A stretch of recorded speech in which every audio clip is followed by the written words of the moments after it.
She put a post up the night before she went out on Snap, and it said, "Time is short." You know, I think we all should take a lot more pictures and stuff and memories and stuff, because you just don't never know. And just look, hours later, she was killed. When Jennifer thinks of her granddaughter, three things come to mind: the color green, elegant style, and a creative drive. When she walked in the room, it lit up. Because you know what? There's MJ. When Maya turned 30 in June, our family is like this. The whole family came to celebrate. Maya had 8 kids and was always focused on giving her kids the best life, despite the heartache of losing one of her twins. Sometimes the happiest moments in our lives can turn into the worst nightmares.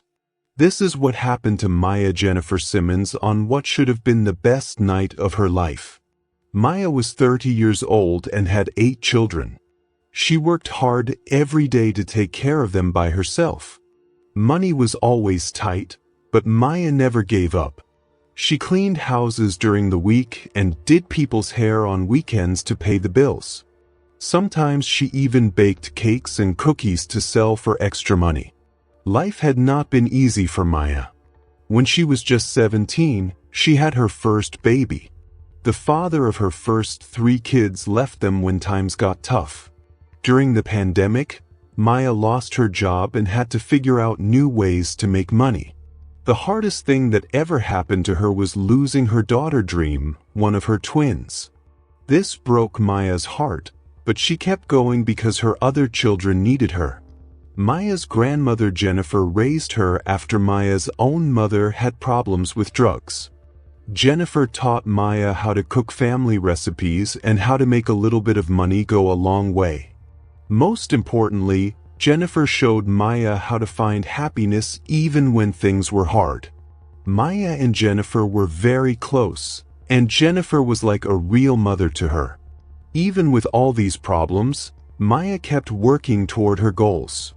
She was taking online classes to get a degree in early childhood education. She wanted to open her own daycare called Maya's Little Angels. She had notebooks full of ideas about how to run it and help other mothers who could not afford expensive childcare. 2 years before this story takes place, Maya met a man who changed her life. Unlike the fathers of her children who had left, this man stayed around. He treated Maya's kids like they were his own. Maya's friends noticed she seemed happier than she had been in years. She smiled more and seemed to have hope again. On July 28, 2023, Maya woke up thinking it would be a normal Friday. She dropped her younger kids off at Jennifer's house and decided to treat herself.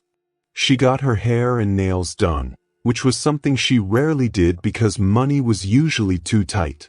Maya's friend Letitia had been planning something special, but Maya did not know about it. Letitia told Maya they were just going out to celebrate Letitia's promotion at work. Maya said she did not need to get dressed up fancy, but her friends insisted. They all knew what was really going to happen that night, but Maya had no idea. That evening, Maya and 7 of her friends went to Bloom Room nightclub on the east side of Atlanta. They got a special section near the dance floor around 9:30. The club had blue lights that made everything look pretty. When expensive champagne showed up at their table, Maya got suspicious and asked why they were drinking such costly stuff. Her friends just smiled and would not tell her. Around 10:45, Maya's boyfriend showed up. He had told her he would be working late, so she was surprised to see him. He was wearing a nice suit that looked different from what other people in the club were wearing. He walked straight to their table and took Maya's hand. What happened next was amazing. The DJ turned down the music, and Maya's boyfriend led her to the middle of the dance floor. All her friends made a circle around them. Then he got down on one knee and pulled out a small box with a ring inside. The whole club got quiet as people watched.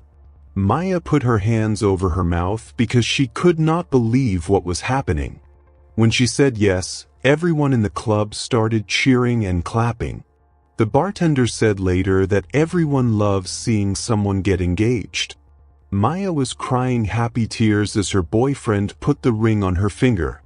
Her friends rushed over to hug them both. They opened more champagne and celebrated for about 45 minutes. Maya kept looking at her ring as the neon lights made it sparkle. She was thinking about her future and planning her wedding. But someone else was watching this whole thing happen. North Charleston police say that a woman has turned herself in for a July shooting that left one person dead. 39-year-old Kaisha Simmons Birch has been charged with manslaughter and possession of a weapon during the commission of a violent crime. This is in connection to the shooting at the Bloom Room on July 28th that killed 30-year-old Maya Jennifer Simmons. North Charleston police found Simmons shot. She later died at the hospital. Birch turned herself in today and has been booked into the Al Cannon Detention Center. A woman named Kaisha Simmons Birch was sitting at the bar by herself. She had come to the club around 10:15 and ordered just one drink. She picked a spot where she could see Maya's table clearly. Nobody knows if Kaisha came to the club on purpose or if she just happened to be there. But the security cameras showed what happened when Maya got engaged. Kaisha finished her whole drink in one big gulp. She grabbed the bar so hard that her hands turned white. She was clearly upset about what she was seeing. Around 11:50, Maya went to the bathroom. This is when Kaisha made her move. She followed Maya and stopped her in the hallway before she could get to the bathroom. 3 people saw what happened next. They could hear the women arguing loudly, but the music was too loud to understand exactly what they were saying. One person who saw it said Kaisha was pointing at Maya's engagement ring and getting very close to her face. Maya kept trying to walk around Kaisha, but Kaisha would not let her pass.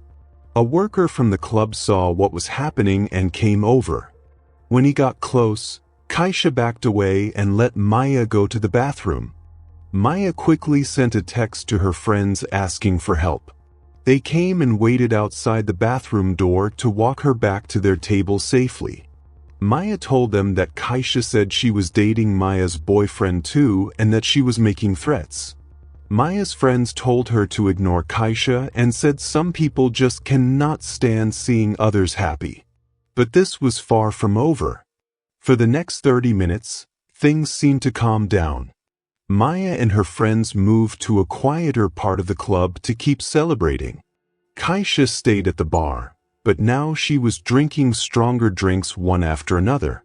People saw her making phone calls, and she was getting more and more upset with each call she made. At 12:35 in the morning, Maya's fiancé said they should go somewhere else to keep celebrating. The group started getting their things together and getting ready to leave. The security cameras caught something important. Kaisha left the club before they did. But she was not really leaving. She was going to her car to get something.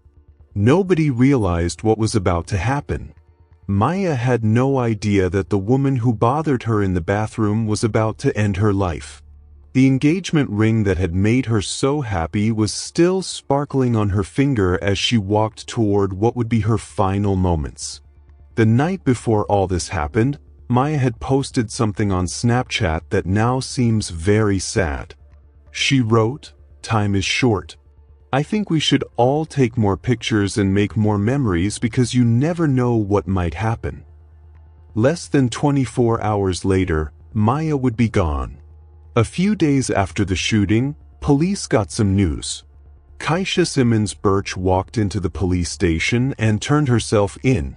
She was 39 years old and was charged with killing Maya and carrying a gun during a violent crime. The police found Maya shot multiple times, and she died at the hospital. Kaisha was taken to jail to wait for her trial. Most people who knew Kaisha were shocked by what happened. She worked as an office assistant at an insurance company and seemed to have her life together. She lived in a nice apartment in a good neighborhood. Her co-workers said she was quiet but professional. She always dressed well and did her job without causing problems. But underneath this normal appearance, Kaisha had serious issues that very few people knew about. She struggled with jealousy and anger that she kept hidden from most people. When things did not go her way, especially in relationships, she had trouble accepting it and moving on. Maya and Kaisha were not strangers, but they were not friends either. They had met a few times through people they both knew. Kaisha was always polite to Maya but kept her distance. What Maya did not know was that Kaisha had been watching her and getting more jealous for months. The problem between these two women was all about one man. The same man who proposed to Maya at the Bloom Room nightclub had dated Kaisha before he met Maya. Kaisha and this man had an on and off relationship for almost 3 years. They would break up and get back together over and over again. This left Kaisha feeling confused and hurt, but she never wanted to let go completely. Kaisha's cousin said in an interview that Kaisha always thought she and this man would end up together for good. Even when they were broken up, Kaisha would say things like, "He always comes back to me," or "We are just taking a break." She never really accepted that it was over between them. The final breakup happened about 6 months before Maya and this man started dating. The police found text messages on Kaisha's phone that showed she kept trying to contact him after they broke up. Sometimes she would send angry messages, and other times she would beg him to come back to her. He stopped answering her messages as much, and finally told her clearly that he had moved on and was serious about someone new. That someone was Maya. People at Kaisha's job started noticing changes in how she acted around this time. She called in sick more often than usual and seemed distracted during meetings. A coworker caught her looking at Maya's social media pages while she was supposed to be working. One day, someone found Kaisha crying in the break room after she saw a photo online of her ex-boyfriend with Maya and her kids at a park. Kaisha became obsessed with learning everything she could about Maya. Her coworker said Kaisha would bring up Maya in conversations for no reason. She would ask if anyone knew Maya or had heard anything about her relationship. It was clear that Kaisha could not stop thinking about Maya. There were warning signs that Kaisha was becoming dangerous in the months before she killed Maya. 2 different times, she showed up at restaurants where Maya and her boyfriend were eating dinner. It seemed like she was following them. A mutual friend said that once Kaisha followed them from far away while they were shopping at the mall. She watched them buy things for Maya's children. The most concerning incident happened 3 weeks before the proposal. Kaisha confronted Maya and her boyfriend outside a movie theater. People who saw it said Kaisha was very upset and demanding to speak with her ex-boyfriend alone. When he refused to talk to her, she screamed that he was making the biggest mistake of his life. Security had to ask her to leave.